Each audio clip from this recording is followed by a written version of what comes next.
Hello viewers, ఈరోజు సుస్తల కూర వండుతున్నాము. చూడండి, ఇది హాట్ వాటర్లో వేసి కొంచెం పసుపు వేసి బాగా కడగాలి. నీట్గా రుద్దు కడగాలి. ఇలాగనే ప్లేట్లో తీసుకోవాలి. దీన్ని అయితే మా ఊర్లో సుస్తాలని అంటారు, కానీ మీ ఊర్లో ఏమంటారు కామెంట్ చేయండి.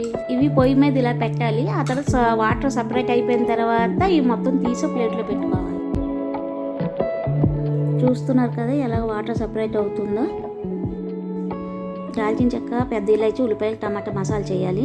ఈ ఒక్క ఉల్లిపాయ తాలింపుకి. ఈ మసాలా రెడీ చేశాను. తాలింపుకి ఉల్లిపాయ, పచ్చిమిర్చి. వాటర్ సపరేట్ అయిన తర్వాత సుస్తాలు ఇలా కనిపిస్తాయి. కడాయిలో ఆయిల్ వేసుకోవాలి. మేమైతే మస్టర్డ్ ఆయిల్ వాడతాం. అందులో ఉల్లిపాయలు, పచ్చిమిర్చి వేసి ఫ్రై చేసుకోవాలి.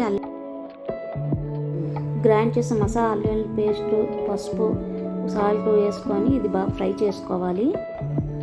ఇందులో మీట్ మసాలా, కారం యాడ్ చేసుకోండి. బాగా ఫ్రై చేయండి. మీట్ మసాలా అయితే చాలా టేస్ట్గా ఉంటుంది కర్రీ.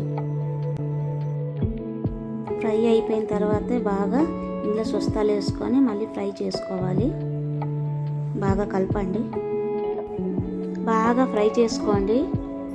బాగా ఫ్రై అయిన తర్వాత అది కుక్కర్లో పెట్టాలి మనము, ఎందుకంటే ఇందులో బాయిల్ అవ్వదు కాబట్టి. ఇలా ఫ్రై అయిన తర్వాత ఇలా కుక్కర్లో వేసుకోవాలి.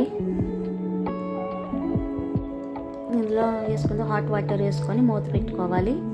15 మినిట్స్ మటన్ ఎలా బాయిల్ అవుతుందో అలా బాయిల్ చేసుకోవాలి మనము. వేసుకుంటే కొత్తిమీర, పుదీనా లైట్గా వేసుకోవచ్చు. నేను వేసుకోలేదు ఇక్కడ.